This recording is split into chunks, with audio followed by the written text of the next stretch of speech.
에베소서 5장 5절로 17절 말씀 한 절씩 교독하겠습니다. 너희도 정녕 이것을 알거니와 음행하는 자나 더러운 자나 탐하는 자 곧 우상 숭배자는 다 그리스도와 하나님 나라에서 기업을 얻지 못하리니 누구든지 헛된 말로 너희를 속이지 못하게 하라. 이로 말미암아 하나님의 증거가 그 소중의 아들들에게 임하나니. 그러므로 그들과 함께하는 자가 되지 말라. 너희가 전에는 어둠이더니 이제 내 주 안에서 빛이라. 빛의 자녀들처럼 행하라. 빛의 열매는 모든 착함과 의로움과 진실함에 있느니라. 주를 기쁘시게 할 것이 무엇인가 시험하여보라.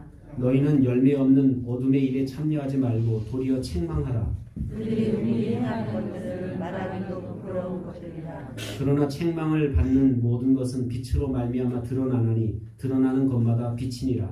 그러므로 이르시기를 잠자자여 깨어서 죽은 자들 가운데서 일어나라. 그리스도께서 너희에게 비추시리라 하셨느니라. 그런즉 너희가 어떻게 행할지를 자세히 주의하여 지혜 없는 자같이 하지 말고 오직 지혜 있는 자같이 하여 세월을 아끼라. 때가 강하니라. 함께 읽겠습니다. 그러므로 어리석은 자가 되지 말고 오직 주의 뜻이 무엇인가 이해하라. 아멘. 이 시간 찬양대의 찬양을 하나님께 올려드립니다.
인생을 살아가는 데 있어서 올바르고 참된 목표를 갖는 것은 매우 중요합니다.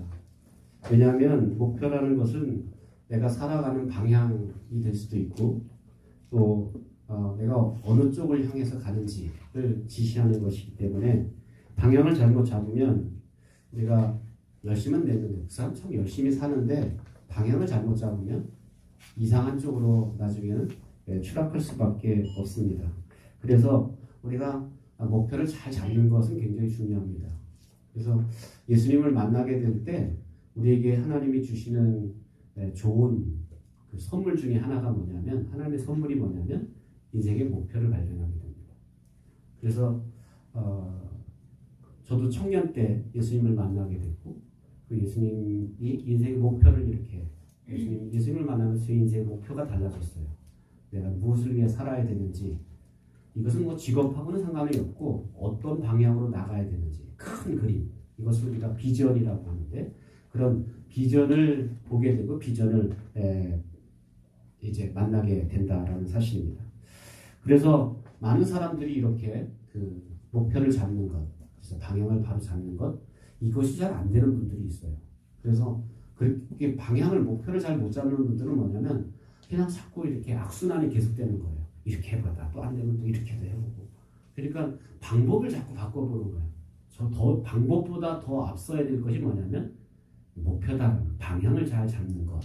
그래서 비전을 잘 잡는 것이 굉장히 중요하고 목표가 세워지면 그 다음에 이제 방법이 나오겠죠. 어떻게 어떤 방법으로 그것을 우리가 전략이라고 하는데 어떻게 이제 그것을 성취해 나가야 되는지 그것을 이룰 것인지 이것은 차후의 문제입니다.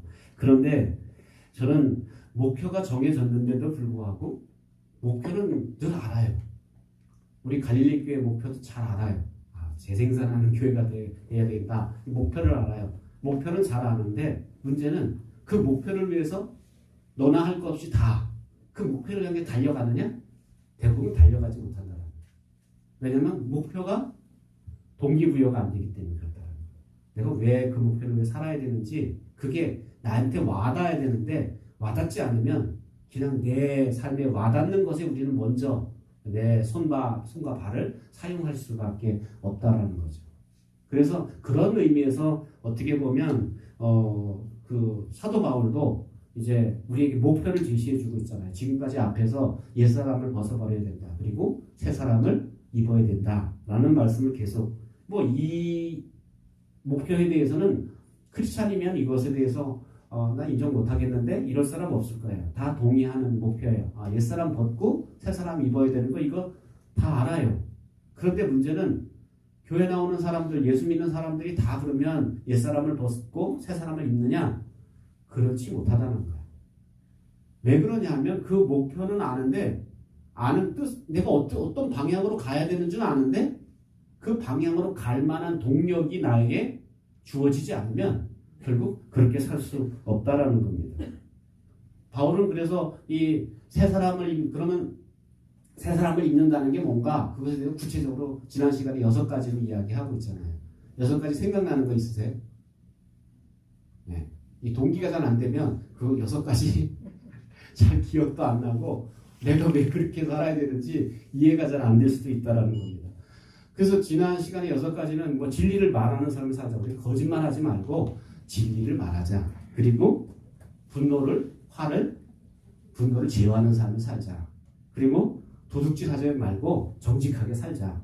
그리고 선한 말을 하는 삶을 살자. 용서하는 삶을 살자. 친절하고 사랑을 베푸는 삶을 살자. 그리고 성적인 면에서 절제 있는 삶을 살자. 이것이 크리스찬으로서 어떻게 보면 그 당시 1세기의 크리스찬들이 어떻게 크리스찬의 삶을 실제적인 삶을 살아야 되는지에 대한 6가지 기준을 이렇게 딱 이야기해 주는 거예요. 더 구체적으로. 왜냐면 그냥 새 사람 입자 그러면 너무 뜬구름 잡기야.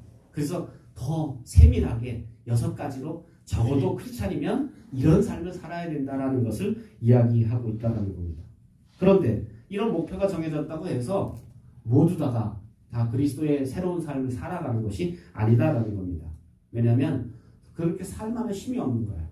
늘 거짓말하던 사람은 늘 거짓말하는 생각해요. 늘 내가 입만 열면 거짓말이야. 그런 사람이 갑자기 어느 날 목표가 생겼다고 해서 이제 거짓말하지 않고 내가 진실만을 말해야지. 진리만을 말해야지. 이런 목표를 들었다고 해서 어느 날 갑자기 거짓말이 딱 사라지고 정직하게 얘기하느냐? 그렇지 못하다는 거야.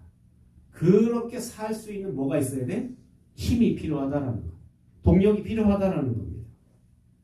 그래서 어떤 목표는 있지만 그 목표를 지속적으로 추진해 나갈 수 있는 힘이 딸리기 때문에 그 힘을 주기 위해서 하는 것이 뭐냐면 동기부여예요. 따라서 동기부여. 그래서 회사에서도 동기부여를 하잖아요. 회사에서 동기부여는 어떻게 해요? 회사에서 기업의 목표는 뭐예요? 이런 생산적인 목표 있잖아요. 올해 100억 불 돌파 이렇게 이런 거 있잖아요. 그리고 20% 그 영업이익 향상 이런 걸 우리가 아니면 보험회사 같은 경우는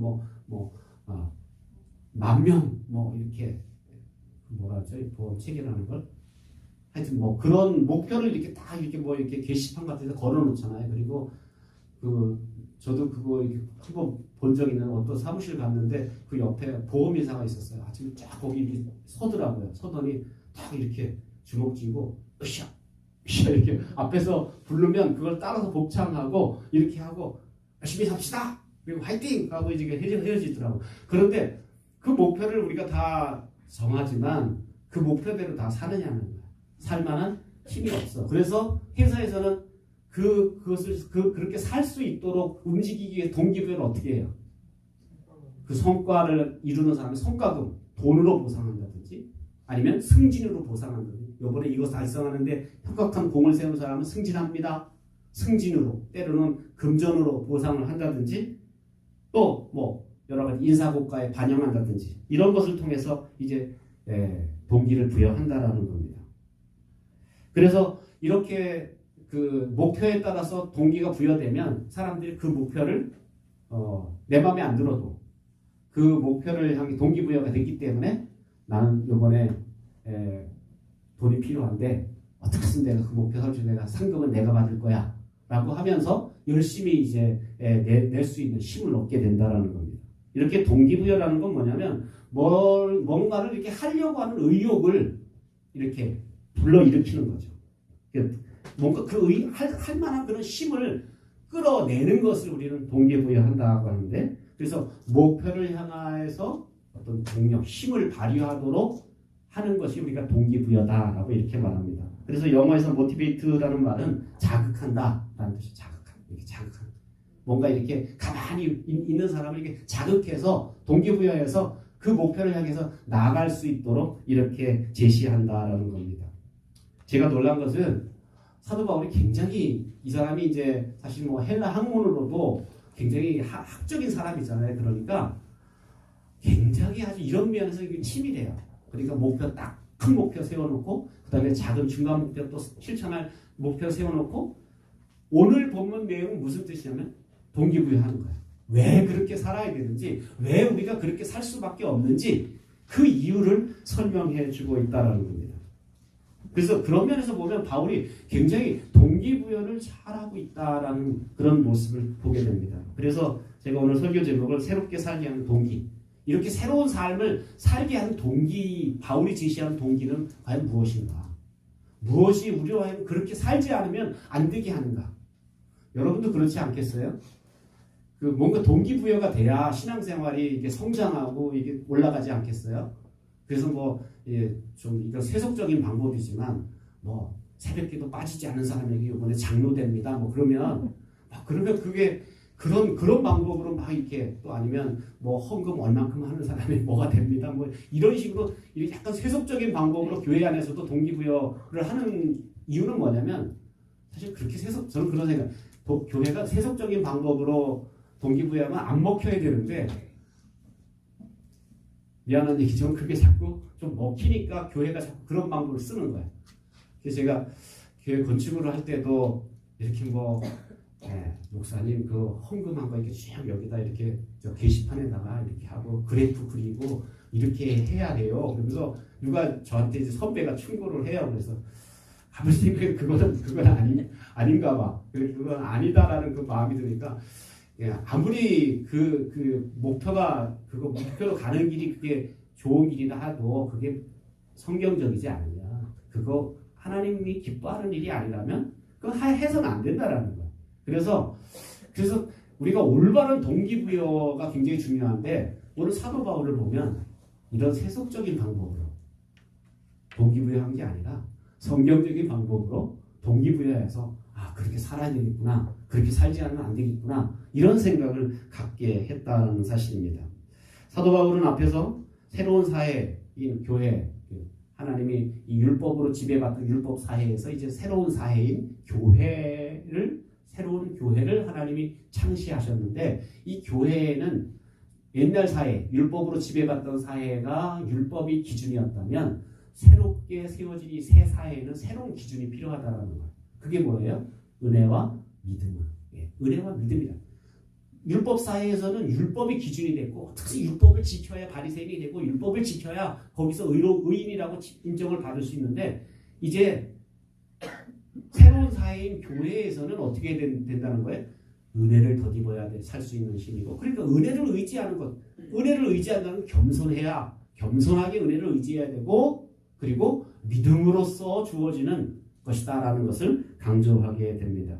그러면서 단호하게 이 옛 생활을 벗어버리고 새로운 생활을 입어야 된다라고 말하면서 왜 그렇게 살아야 되는지 동기부여를 하는데, 오늘 쭉 밑으로 이제 동기부여가 여러 가지가 나오는데 오늘 세 가지만 동기부여를 오늘 본문에서 함께 나누려고 합니다. 첫 번째 동기부여는 뭐냐면 확실한 심판이 있다는 거예요. 따라서 확실한 심판. 그래서 우리가 인생을 살아가는 거에 대한 확실한 결산할 날이 있다는 거예요. 이것이 성경이 말하는 진리다. 성경은 인생을 살아가는데 분명히 우리 인생의 끝에는 우리가 다 선악간에 어디 선다 그래요? 심판대 앞에 선다라는 거예요. 그러니까 확실한 심판이 우리에게 있다라는 겁니다. 5절부터 7절 말씀입니다. 같이 읽겠습니다. 시작.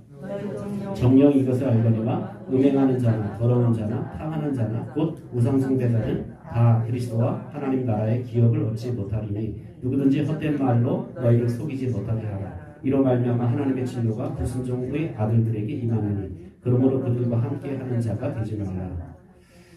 이 5절 말씀 보면 앞에서 이제 이어서 앞에 절에 무슨 얘기를 하고 있었냐 하면 앞에 절에서도 이미 그런 성적인 문제, 음행하는 자 이런 문제, 더러운 것, 그것은 아예 입 밖에도 내지 말아야 된다 이 얘기를 하면서 5절도 가만히 보면 같은 내용인 것 같지만 사실은 5절은 동기부여를 위해서 또 다시 반복해서 음행하는 자, 더러운 자, 탐하는 자, 우상숭배자 이런 것들은 우리가 왜 가까이 해서는 안 되는가? 그것은 그리스도와 하나님 나라에서 기업을 얻지 못하게 된다. 기업이라는 건 뭐? 유업을 얻지 못한다. 유업을 상속받지 못한다는 거예요. 그러니까 성도로서 이렇게 성적 방종의 삶을 살아가지 말아야 될 중요한 이유가 뭐냐면 그것은 심판에 대한 두려움이다. 우리가 심판대 앞에 설 것을 두려워한다면 그렇게 살 수 없다라는 겁니다. 여러분 그런 생각 해보셨어요? 세상에 이렇게 도덕적으로 부도덕한 삶을 반복적으로 사는 사람 있잖아요. 뭐 재범에 넘어서 20범까지 넘어 똑같은 범죄를 20번 이상 이렇게 그래서 잡아다 놓다가 또 이렇게 풀어나면 또 나가서 죄짓고 또 들어오고 이렇게 교도소를 밥 먹듯이 자기 집 드나들듯이 그렇게 드나드는 사람들이 이유가 뭐라고 생각하십니까? 나가서 똑같은 죄를 또 짓는 이유가 뭘까요? 만약에 그 성적인 죄를 짓는 사람들이 요즘 뭐라 그러죠? 성적인 죄를 짓는 성범죄자? 성범죄자들이 그 발목에 뭘 차요? 전자발찌를 차고 그 얘기는 사실은 얼마나 그게 자기 꼬리표를 갖고 다니는 자기의 행적을 어떻게 보면 누군가 감시하고 있다라는 거예요. 그런데도 그 전자발찌를 차고 또 똑같은 죄를 또 범해요. 대부분의 사람들이 만약에 내가 무슨 죄를 짓든지 반드시 그것은 발각되게 돼 있고 아무리 은밀하게 내가 남모르게 해도 그건 반드시 발각되게 돼 있고 그건 1초 안에 드러나게 돼 있고 그래서 벌을 받게 된다. 이렇게 인정한다면 똑같은 죄를 지을 확률이 사실 없다라는 거. 그런데 대부분의 사람들이 요번엔 괜찮을 거야. 전번엔 내가 이렇게 걸려들었지만 요번에는 내가 틀림없이 완전 범죄할 수 있을 거야. 이런 생각을 하기 때문에 사실 자꾸 방종이 나타난다는 거예요. 그래서 오늘 성경이 강조하는 것은 뭐냐면 우리에게는 뭐가 있다? 확실한 심판이 있다. 이 심판은 벗어나갈 수가 없다는 거예요. 이건 누구에게나 어떻게 살았든지 간에 반드시 심판대 앞에서 우리는 심판을 받아야 된다라는 것을 말하고 있습니다.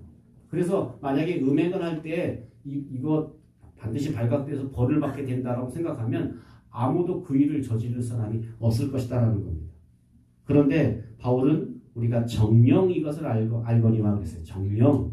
그래서 음행하는 자, 더러운 자, 탐하는 자, 우상숭배자 어떻게 한다고? 반드시 하나님의 진노가 있다. 하나님의 진노가 있다. 반드시 하나님의 심판을 받게 된다라는 것을 말하고 있다는 겁니다. 그러면서 뭐라고 이야기하냐면 누구든지 헛된 말로 너희를 속이지 못하게 하라고 했어요. 누구든지 너희를 헛된 말로 속이지 못하게. 누군가 헛된 말로 자꾸 속인다라는 거예요. 옆에서 그러겠죠. 예를 들면 그 술을 먹어서 자꾸 이렇게 내가 병이 드는 사람한테 옆에 사람이 뭐라고 보내요? 괜찮아, 한 잔만 먹어, 괜찮아. 한 잔만 마셔, 한 잔만. 아니, 처음에는 막 기를 쓰고 입에도 안 대려고 이렇게 버티다가 한 잔만 먹으라 그러니까 한 잔만 이렇게 입에 댔다가 그게 한 잔이 두 잔이 되고 이렇게 늘어나게 된다. 그러니까 대부분이 이렇게 헛된 말을 유혹하는 손길이 있다가 이게 딱 한 번이야. 이거 마지막이야. 이거 한번 같이 하자. 이게 같이 하고 이거는 깨끗이 손 씻는 거야. 뭐 이랬는데 그게 한 번이 아니 된다. 두 번, 세 번도 반복하게 된다는 거죠. 그래서 누군가 이게 헛된 말로 자꾸 유혹을 하는데 그 당시 이제 에베소 교회 당시에는 헛된 말로 유혹하는 자는 누구였냐면 영지주의자예요. 그노시스. 이 영지주의자는 어떤 걸 주장하는 사람이에요? 영적인 것만 중요하고 영만 중요하고 그러니까 인간으로 치면 영만 중요하고 육은 무익하다고 생각하는 주장하는 사람. 그러니까 오늘날 이제 영지주의자의 이게 흐름에서 내려온 이단 중에 하나가 이제 구원파 침례교가 그거예요. 그러니까 육체로 범죄한 건 아무 상관없어. 육체는 다 없어지고 육체는 쓸모없는 거기 때문에 육체는 얼마든지 죄를 줘도 상관없어. 영만 중요해. 영만 깨끗하면 돼. 그러니까 영과 육을 이렇게 싹 분리시켜서 영적인 것만 중요하게 해요. 그러니까 이 사람들 영지주의에서 뭐냐면 야 영만 너 하나님 앞에 구원받고 영만 내가 세례받고 구원받으면 괜찮아. 한 번 예수 믿고 구원받으면 괜찮아. 그 다음엔 어떤 죄를 져도 넌 완전히 구원이야. 그러니까 생각해보세요. 그런 말을 듣고 나니까 에베소에 뭐가 있다고 그랬어요? 무슨 신전? 다산의 신인 아데미 신전이 있어요. 거기는. 그러니까 아데미 신전에 가면 주로 창녀들이 이렇게 있어서 이제 거기서 행음을 보통 이건 합법적인 그 도시 에베소 도시 안에서 합법적인 일인데 바울이 있을 당시 에베소의 약 70% 크리스찬이에요. 그러면 70% 우리 지금 춘천은 20%가 안 돼요. 근데 70%가 크리스찬이면 적어도 반 이상의 크리스찬이면 도시가 바뀌어요. 흐름이 바뀌어요. 판도가 바뀌어요. 만약에 여러분이 4명 친구 있는데 내가 크리스찬인데 크리스찬인 걸 4명 친구들이 다 알아요. 그러면 친구들이 술을 권하려고 그러다가도 오늘 여기 술 안 먹는 사람이 있으니까 콜라도 마시자. 이렇게 이게 판도가 바뀌는 거예요. 뭔가 거기 만약에 생각해요. 4명 친구 중에 2명이나 3명이 크리스찬이고 1명이 넌 크리스찬이라면 문화가 바뀌게 돼 있다는 거예요. 그런데 지금 에베소는 70%가 사실 크리스찬인데 죄송하게도 에베소의 이 아데미 신전에는 여전히 크리스찬인데도 거기 드나드는 사람입니다. 왜? 이런 유혹을 받기 때문에. 영지주의자의 그노시스의 유혹이 있는 거예요. 야, 영만 구원받고 영만 예수 믿으면 넌 아무리 짓을 해도 상관없어. 무슨 짓을 해도 다 구원받는 거야. 한 번 구원은 영원한 구원이야. 요즘 이제 구원파들이 강조하는 게 그거였잖아요. 한 번 구원받으면 끝이야.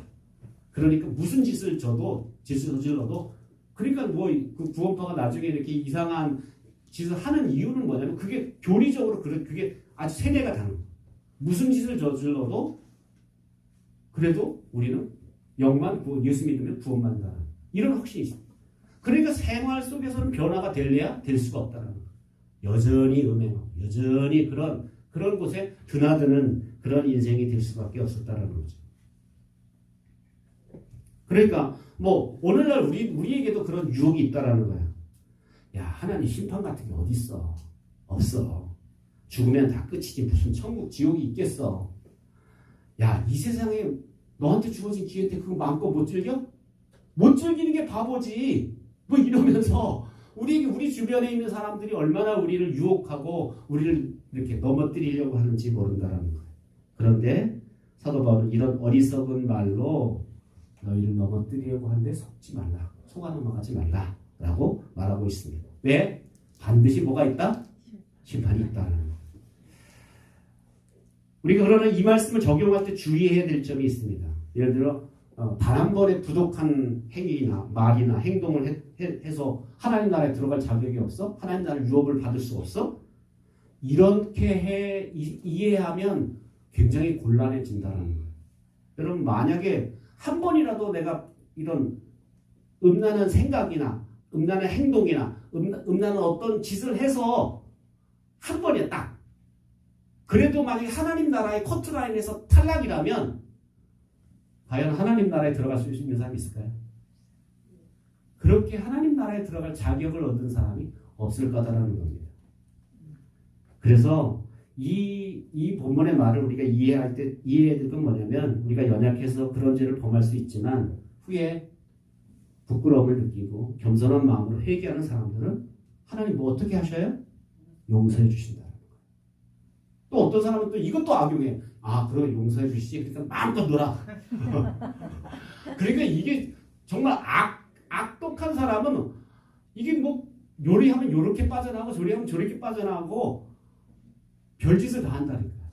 그러니까 우리가 성경이 정직한 것은 뭐냐면 우리가 연약해서 범죄할 수 있지만 그러나 진심으로 통회하고 진심으로 뉘우치고 회개하면 하나님의 용서가 있다는 겁니다. 여기서 말하는 부도덕한 사람, 부정한 사람은 뭐냐면 죄를 짓고도 부끄러워할 줄 모르는 사람, 죄를 짓고도 회개하지 않는 사람, 이런 생활, 이런 삶의 자기 생애를 맡긴 사람, 맡기는 행동을 우리는 하나님 나라의 유업으로 받지 못한다라고 말하고 있다는 겁니다. 우리는 늘 주님의 심판대 앞에서 선악간의 심판을 받게 된다는 사실을 기억한다면 매일매일의 삶이 이게 내 힘을 의지해 살 수 없구나. 성령을 의지해 살 수밖에 없구나. 이렇게 성령을 의지해서 살아가는 삶이 그런 삶이 어떻게 보면 변화된 삶, 이런 어둠의 일을 벗어버리는 삶을 살아갈 수 있다는 겁니다. 자, 첫 번째 뭐라 그랬어요? 동기 확실한 심판이다. 우리는 확실히 심판받기 때문에 그러니까 그 미국에서 이거 실제적으로 이렇게 통계를 내봤는데 청소년들한테 그 심판대 앞에 심판받는다는 사실을 안 아이들하고 모르는 아이들하고 10년 동안 추적 조사를 했어요. 근데 범죄율이 30%가 떨어져요. 그 뭐 10대 청소년들이 얼마나 이 욕구가 강해요. 그런데 그럼에도 불구하고 이 심판에 대한 기억을 하고 있는 청년들은 그 자기를 절제할 수 있더라고요. 절제할 수 힘이 있더라고요. 그러나 심판에 대한 아무 감각이 없는 아이들은 무방비 상태로 넘겨질 수밖에 없다는 거예요. 두 번째 동기는 우리가 빛의 자녀로서 빛의 열매를 맺어야 됩니다. 두 번째 동기는 뭐라고요? 빛의 열매를 맺는다. 뭐기 때문에? 우리가 빛의 자녀이기 때문에 빛의 열매를 맺게 된다는 거예요. 8절부터 14절입니다. 시작. 너희가 전에는 어둠이더니 이제는 주 안에서 빛이라. 빛의 자녀들처럼 행하라. 빛의 열매는 모든 착함과 의로움과 진실함에 있느니라. 주를 기쁘시게 할 것이 무엇인가 시험하여 보라. 너희는 열매 없는 어둠의 일에 참여하지 말고 도리어 책망하라. 그들이 은밀히 행하는 것들은 말하기도 부끄러운 것들이라. 그러나 책망을 받는 모든 것은 빛으로 말미암아 드러나나니 드러나는 것마다 빛이니라. 그러므로 이르기를 장자는 자여 깨어서 죽은 자들 가운데서 일어나라. 그리스도께서 너에게 빛을 시키라 하셨느니라. 아멘. 바울은 우리 크리스찬들이 부도덕한 사람들의 악한 행위에 참여하지 말아야 될 이유에 대해서 크리스찬들이 어떤 존재가 어떤 존재인지에 대해서 설명하고 있습니다. 이 단락 전체에서는 두 가지 주제를 얘기하고 있는데 어둠과 빛입니다. 그래서 너희가 전에는 8절 보니까 뭐라 그래? 너희가 전에는 어둠이었더니 이제는 주 안에서 빛이다. 그래서 너희가 전에는 어둠이다라고 말합니다. 이 어둠이라는 건 뭐냐면 전에는 우리가 무지했다라는 것, 그리고 자주 오류에 빠졌다라는 것, 그리고 악한 삶을 살았다라는 것. 그런데 반대로 이제는 주 안에서 빛이라. 빛은 뭐냐면 진리와 의 안에 거한다라는 것을 말하고 있습니다. 그러니까 우리 존재가 바뀌었다라는 거예요. 전에는 무지하고 늘 실수가 많고 늘 말만 하고 행동만 하면 악이 나왔는데 이제는 빛으로 완전히 전환되었다라는 것을 이야기합니다. 바울은 우리가 어둠 속에 있었다가 빛 속으로 들어갔다라고 이렇게 말합니다. 내가 이렇게 어둠에 있다가 이 빛 안으로 들어왔다라고 말하지 않고 아예 뭐라고 말합니까? 너희가 전에는 뭐였다? 어둠이었고 어둠 그 자체였고 이제는 뭐가 됐다? 빛 자체가 됐다라고 말씀하고 있다라는 것. 그러니까 철저한 변화가 됐다라는 거야. 원래는 어둠이 이제 그냥 빛 속에 잠깐 들어간 그런 존재가 아니라 아예 우리가 빛이 돼버렸다. 어둠이었던 우리가 이제는 완전히 빛이 됐다라고 이렇게 설명하고 있습니다. 이제는 어둠의 자녀가 아니라 빛의 자녀가 되었기 때문에 이제는 빛에 속한 사람들처럼 살아야 된다라고 말합니다.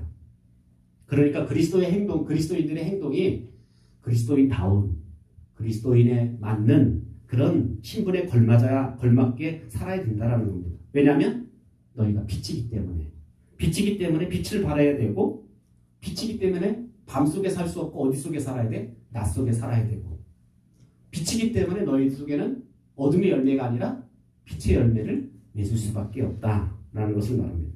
그러면서 빛의 열매를 9절에서 뭐라고 이야기하죠? 모든 9절에서는 모든 착함과 의로움과 진실함에 있다. 그 빛의 열매가 뭐냐? 착함과 의로움과 진실함이에요. 우리가 빛의 사람이기 때문에 기본적으로 착해요. 착하다는 말이 무슨 뜻이에요?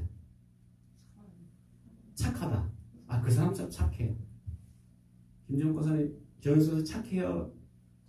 착해요. 김정은 권사님 어때요? 착해요. 그 착하다는 뜻이 뭐예요? 착하다. 성경에 보면 착하고 충성된 조가 그랬어요. 착하고 충성된. 착하다. 착하다는 게 무슨 뜻일까요? 이게 한글이 되게 어렵네. 우주 고등학생이니까 알 수 있겠지. 착하다 무슨 뜻이니? 착하다. 의성아, 착하다가 뭘까?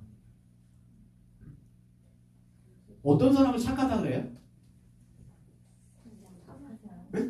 말 잘 듣는 사람? 말 잘 듣는 사람? 아니 도둑질 하는 것도 말 잘 듣는 사람 있잖아. 에이, 갖고 와 그럼 갖고. 그러니까 이게 착하다는 게 뭐야? 동기가 선한 사람. 선한 동기를 가지고 사람. 악한 동기가 아니야. 선한 동기. 늘 그 사람 보면 동기가 선해. 왜 어떤 사람이 있잖아요. 공사를 하는데 막 내가 누구보다 빨리 할 거야. 내가 누구보다 이길 거야. 내가 누구보다 높아질 거야. 이런 동기로 만약에 봉사한다면 그 동기가 착하지 않은 거예요. 착한 거는 누가 알아주나 마 주님만 보시면 되지. 나에게 맡겨진 사명이 이거는 최선을 다해야지. 이런 마음, 착한 동기를 가지고 하는 거하고 그러니까 선한 동기를 가지고 사는 것은 우리 착한 사람이다. 그래서 착하고 충성된 종이랄 때 그 착한 것은 동기가 선하다는 것이고 충성된다는 건 과정이 다르다는 뜻이에요. 그러니까 동기와 과정이 다 올바라야 주님이 칭찬하고 인정하신다는 거예요. 그러니까 동기가 그 빛의 자녀는 동기가 참 선해. 동기가 악하지 않아. 이게 사람 보면 이게 동기라는 건 마음이잖아요. 그 사람의 마음에 악한 동기가 없어. 누굴 해코지하려고 누구를 뭐 넘어뜨리려고 뭘 열심히 하는 게 아니야. 그냥 그 마음이 착하다는 거. 그 다음에 뭐라고 그랬죠? 두 번째는 의로움. 의로움이라는 건 주님의 뜻 가운데 촥 서는 거예요. 진실함, 거짓이 없는 정직함. 이런 것이 바로 빛의 자녀들의 열매다라고 이렇게 말하고 있습니다. 또 빛의 자녀로 일관되게 살면 그러면 이렇게 일관되게 뭐 어느 날 착하고 어느 날은 악하고 이런 게 아니라 일관되게 이렇게 착하고 의롭고 진실하게 살려면 어떻게 해야 될까요? 변함이 없어. 이 사람 사는 거 보니까 10년 전이나 지금은 변함이 없어. 네. 여러분과 저와의 관계 속에서 이 사람 10년 전에 목사님이나 또 10년 지금의 목사님이나 이렇게 변함이 없어. 이 변함없게 사는 것. 그 권사님 10년 전에 만났는데 지금이야 변함없이 그렇게 한결같으셔. 이렇게 한결같이 살 수 있는 힘이 뭘까요? 어떻게 하면 그렇게 한결같이 살 수 있을까요? 그래서 그걸 10절에서 이야기해요. 그러니까 바울은 굉장히 논리적으로 설명합니다. 10절에 어떻게 해요? 주를 기쁘시게 할 것이 뭔지 시험해봐. 그러니까 이렇게 사는 사람의 힘은 뭐냐면 늘 뭘 하든지 간에 어떻게 해야 주님을 기쁘시게 하지? 어떻게 하는 게 주님을 기쁘시게 할 거지? 그러니까 사람을 좋게 하는 거 거기에 관심이 차선이고 항상 우선이 어디 있어요? 주님이 기뻐하시는 일. 주님이 뭘 기뻐하실까? 이것에 관심이 있다라는 거예요. 내가 지금 이런 마음 품으면 주님이 기뻐하지 않으시지. 마음 고쳐먹는 거. 이런 방법 주님이 기뻐하지 않으시지. 그러니까 뭘 하더라도 이게 주님이 기뻐하시는지 아니신지. 그러니까 여러분이 마음에 정한 거는 이렇게 시대가 상황이 바뀌면 자꾸 바뀔 수 있어요. 그런데 뭘 하든지 주님이 기뻐하시는 것, 기준이 주님께 주면 주님의 기쁨에 두면 그 사람은 일관되게 그런 삶을 살아갈 수 있는 동력을 얻을 수 있다라는 사실입니다. 그래서 이렇게 주님을 기쁘시게 하는 삶을 사는데 주님을 기쁘시게 하는 삶을 살면 11절에 어떻게 하냐면 먼저 주님을 기쁘시게 하는 삶 소극적으로는 어떻게 해요? 소극적으로 너희는 열매 없는 어둠의 일에 참여하지 않는 거. 내가 어둠의 일에 참여하지 않는 거. 이게 소극적으로 빛의 주님을 기쁘시게 하는 건 내가 소극적으로 참여하지 않는 거. 누가 여기서 죄 짓자 그러면 난 안 하겠어요. 난 그만하겠어. 내가 막 입으로 내가 범죄할 것 같은데 내가 여기까지. 내가 더 이상 말하지 않겠어. 범죄하지 않는 거. 그러니까 참여하지 않는 것. 이게 소극적인 방법. 적극적인 방법은 뭐예요? 책망하는 거. 너 그렇게 살면 안 돼. 네. 저도 이거 적극적이지 못한 것 같아요. 성격상 어떨 때는 이게 적극적. 너 왜 그렇게 살아? 그렇게 살면 안 돼. 응? 너 크리스찬인데 너 어떻게 그렇게 살아? 이게 좀 야단도 치고 그래야 되는데 이건 좀 적극적인 방법이에요. 그런데 하여튼 적극적으로는 책망하고 소극적으로는 어둠의 일에 참여하지 않는 것. 이것이 바로 주님을 기쁘시게 이게 주님의 기쁨이 될까 말까 이렇게 생각하면서 빛의 자녀로 사는 사람들의 모습이다라는 거죠. 그리스도인이 악한 자들을 책망하는 것은 두 가지 면의 의미가 있는데 13절 14절입니다. 13절 14절 보면 그런 악한 자들을 책망하는 것의 첫 번째 책망할 때 뭐라고 말합니까? 책망할 때 책망받는 모든 것이 뭘로 드러난다? 빛으로 드러난다는 거. 그러니까 나는 빛이에요. 빛의 자녀예요. 그러니까 어둠의 일을 봤어요. 그 내가 책망을 해요. 그러면 내가 지적하는 순간 그 사람 속에 뭐가 드러나는 거예요? 어둠이 드러나는 거예요. 이해되시죠? 그러니까 자기가 죄를 졌는데 죄를 지은지도 몰라. 그런데 내가 빛의 자녀가 그것을 지적하는 순간 그 빛이 그 어둠을 들춰낸다는 거예요. 그래서 여러분 어둠은 빛 앞에서 감출 수가 없는 거예요. 빛만 비춰지면 어둠은 다 존재가 드러날 수밖에 없다는 겁니다. 두 번째, 드러나는 것은 빛이다라고 이렇게 또 말하고 있어요. 드러나는 것은 빛이다. 드러나는 것은 빛이다라는 것은 뭐냐면 빛이 하는 일을 설명하고 있어요. 빛이 비춰지면 실제로 변화가 일어나요. 여러분 빛을 이렇게 계속 이 식물을 만약에 어둠 속에 뒀다면 어떻게 될까요? 노랗게 되겠죠. 그런데 빛을 받기 시작하면 그 노래지던 식물이 어떻게 돼요? 파릇파릇하게 살아나요. 이 빛은 사실 비추면 어둠의 일도 처음에는 드러나지만 계속 빛을 비춰주면 뭐가 드러나냐면 이 빛을 받는 대상이 변화돼요. 이 사람은 똑같아요. 계속 어둠의 친구를 내가 만나요.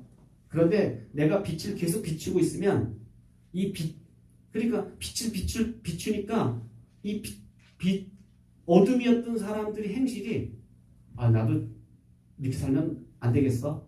나도 너처럼 그렇게 살아야 되겠어. 나도 교회를 좀 나가봐야 되겠어. 이렇게 회심이라는 걸 하게 된다.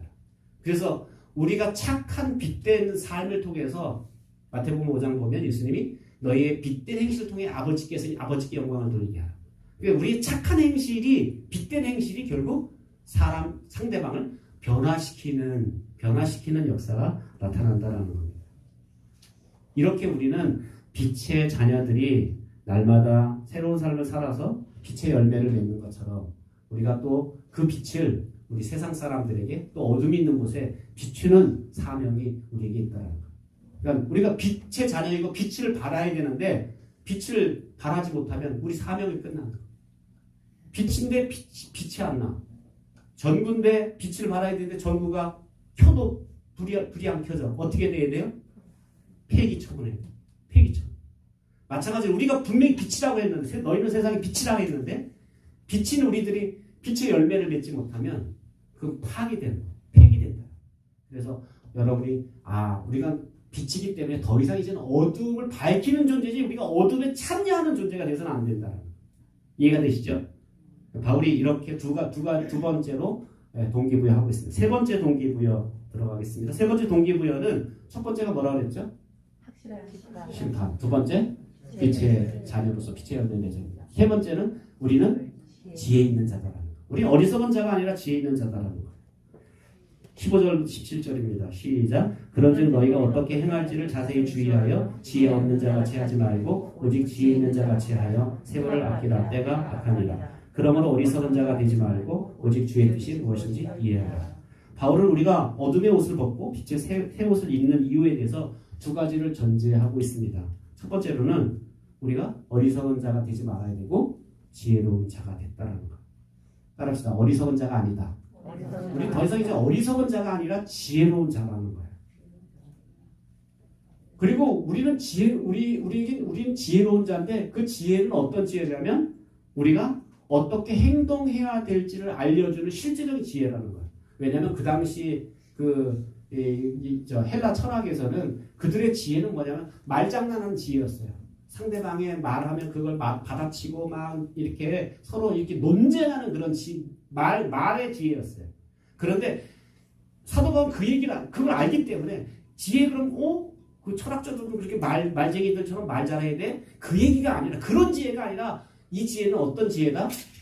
우리가 어떻게 행해야 될지를 알려주는 지혜다라는 거예요. 그러니까 지혜로운 생활을 할 수 있는 그런 지혜다라는 것을 이야기합니다. 우리 속에 하나님을 아는 지혜가 있고 그래서 우리가 더 이상 어리석은 행동을 하지 않고 그래서 더 이상 세상과 육신과 마귀를 따른 이방인과 같이 행동할 수 없다는 겁니다. 대신 하나님의 부르심에 합당한 사람 가운데서 빛의 자녀들답게 살게 된다는 겁니다. 우리는 그리스도인의 제자가 되기 위해서 지혜로운 삶을 살기 위해서 수고를 아끼지 않고 주의를 집중해야 합니다. 과연 어떻게 사는 것이 지혜로운 삶입니까? 어떻게 사는 우리가 지혜로운 자라고 했는데 어떻게 사는 게 지혜로운 자인가? 16절에 이야기하고 있어요. 어떻게 사는 게 지혜라고 말합니까? 세월을 아끼고 때가 악하다. 세월을 아끼는 것. 지혜로운 사람은 자기의 시간을 최대한 활용하는 사람입니다. 이 세월을 아끼라 때가 악하다는 말은 나에게 주어진 기회를 최상의 기회로 최고의 기회로 만들다라는 그런 뜻입니다. 그러니까 너의 시간을 살아라는 의미가 있어요. 너의 시간을 살아. 그러니까 나에게 주어진 시간, 지금 여러분에게 주어진 시간이야. 뭐가? 지금 예배 시간이야. 지금 뭐 하는 시간이야? 말씀 듣는 시간이야. 나에게 주어진 시간이야. 그런데 시간을 잃어버린 사람은 어떤 사람일까요? 나에게 예배 드리는 시간인데 이 시간은 난 예배 드려서 하나님 말씀을 들어야 될 시간인데 이 시간에 나와서 딴 생각을 한다든가 아니면 깜빡깜빡 존다든가 그러면 시간을 팔아버리고 시간을 놓쳐버리는 거예요. 시간을 산다는 얘기는 뭐냐면 나에게 주어진 기회는 정말 최대한 그 기회를 내 것으로 만든다라는 그런 의미다라는 거예요. 이게 지혜예요. 그러니까 지혜로운 사람은 내일로 미룰까요? 안 미룰까요? 안 미뤄요. 다음으로 미룰까요? 안 미룰까요? 안 미뤄요. 그러니까 어리석을수록 미뤄요. 어리석을수록 다음에 살아지 뭐. 다음에 하면 되지 뭐. 늘 다음으로 연기시켜요. 그런데 지혜로운 사람은 이게 나에게 주어진 기회야? 주님, 제가 하겠습니다. 제가 부족하지만 연약하지만 아직 준비는 안 된 것 같지만 제가 최선을 다해보겠습니다. 왜? 그게 나에게 주어진 기회라고 여기기 때문에. 그러니까 여러분 인생 가운데 지혜라는 것만은 여러분에게 주어진 하나님의 뜻과 섭리에 대해서 나에게 주어진 기회라고 여기고 그거 최선을 다할 때 그것이 여러분의 지혜로운 삶이다. 두 번째 지혜로운 삶은 어떤 삶입니까? 17절 지혜로운 삶은 어떤 삶이라고 그래요? 하나님의 뜻을 분별한다. 하나님의 뜻을 이해한다. 지혜롭다는 말은 자기 멋대로 사는 삶이 아니에요. 자기 마음대로 사는 삶이 지혜로운 게 아니라 하나님의 뜻을 찾고 구하고 얻는 삶. 내 뜻대로 마옵시고 아버지 뜻대로 되기 원합니다.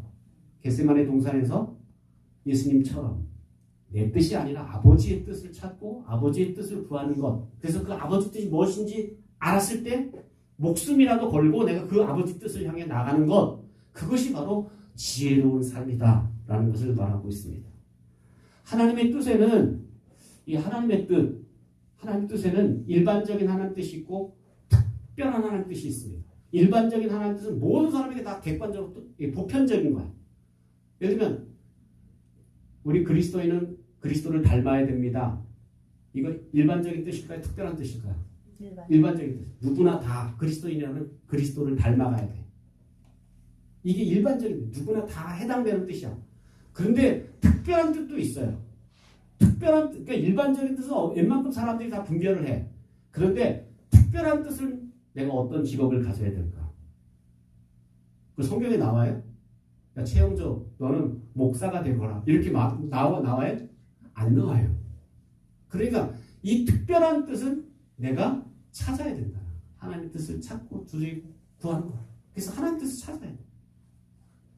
그러니까 여러분은 특별히 이제 요즘 이제 고3 아이들이 이제 대학 진학하고 이제 뭐 취업하고 이러잖아요. 그럴 때 자녀들은 기도하지 못할지라도 부모님들은 기도하셔야 돼요. 하나님 뜻이 무엇인지 하나님 뜻을 알려주십시오. 그래서 애들이 모르면 부모가 좀 코치를 해줘야 돼. 내가 기도했더니 너 이거 이렇게 가야 돼. 이렇게 말하지 마시고 내가 기도하면서 나에게 하나님이 너를 위해서 기도할 때 이런 마음 주신다. 너도 한번 기도해봐. 이러면서 아이들이 하나님의 뜻을 찾아가도록 부모님의 역할은 그런 역할이다. 결혼 해야 될지 말아야 될지. 이것도 다 일반적인 뜻이 아닌 거야. 넌 결혼해야 되고 넌 결혼하지 말아야 되고 이게 아니라. 그럼 결혼에 대한 것도 내가 독신으로 살아야 될 건지 아니면 내가 배우자를 만나 결혼해야 될 것인지. 먼저 뜻이죠. 두 번째, 내가 누구와 결혼할 것인지. 이것도 역시 하나님의 뜻을 찾아야 돼요. 그냥 내가 좋으니까. 저 사람 내가 좋아지니까. 내가 좋아서. 물론 하나님의 뜻이 내가 좋아지는 과정이 있겠죠. 그런데 내 소견대로 살지 말라.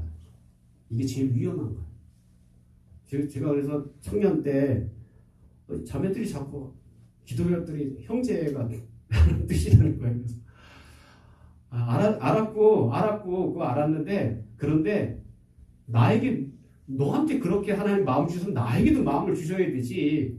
예, 기다려.